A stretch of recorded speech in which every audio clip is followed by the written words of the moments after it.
যে কোনো তরকারিতে বড়ি ভেজে দিলে সেই তরকারির স্বাদ আরও দ্বিগুণ বেড়ে যায়, তাই না? আপনারা কি বলেন?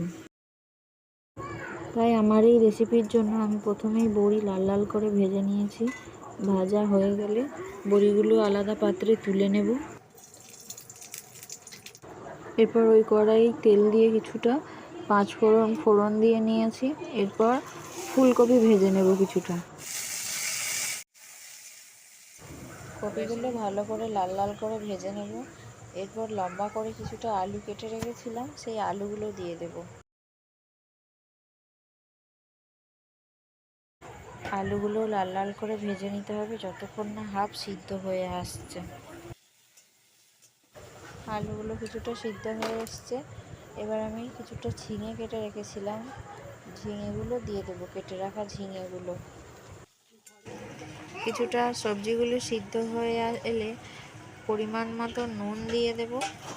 এবার সমস্ত মশলাগুলো দিয়ে দেব। কিছুটা সর্ষে আর কাঁচা লঙ্কা পেস্ট করে রেখেছিলাম, সেই সর্ষে কাঁচা লঙ্কার পেস্টটা দিয়ে দিলাম। আর এক ফালি টমেটো কেটে দিয়েছি। যেহেতু পরিমাণে জিনিসটা অল্প, তার জন্য অল্পই দিয়েছি টমেটো। কিছুটা পরিমাণে হলুদ গুঁড়ো দিয়েছি। এবার ভালো করে কষাতে থাকবো সমস্ত সবজিগুলো দিয়ে, মশলাগুলো দিয়ে। সমস্ত সবজিগুলো দিয়ে মশলা কষানো হয়ে গেছে। এবার জল দিয়ে দিয়েছি। যতক্ষণ না মশলাটা সবজির সাথে মিশে যাচ্ছে ততক্ষণ ফুটিয়ে নেব, একটু মাখা মাখা করে নেব। টমেটোগুলো ভালো করে গেলে দিয়েছি যাতে ভালো করে মশলার সাথে সমস্ত সবজি মিশে যায়। সবজি সিদ্ধ হতে হতে ভেজে রাখা বড়িটাও দিয়ে দিলাম। বড়িগুলো সব কিছুর সাথে মিশিয়ে নেব।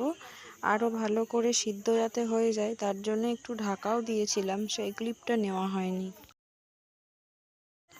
আপনারা অবশ্যই ঢাকা চাপা দিয়ে রান্না করবেন, তাহলে রান্নাটা খুব তাড়াতাড়ি হয়ে যাবে। ব্যাস, সমস্ত সবজি মিশে গেছে কত ভালো, দেখুন রেডি আমার রান্না। গরম ভাতে পরিবেশন করুন এই রেসিপি, খুব ভালো খাবে বাড়ির সবাই। আজকের মতো টাটা, দেখা হবে আবার অন্য কোনো একটি ভিডিওতে, অন্য কোনো একটি রেসিপি নিয়ে।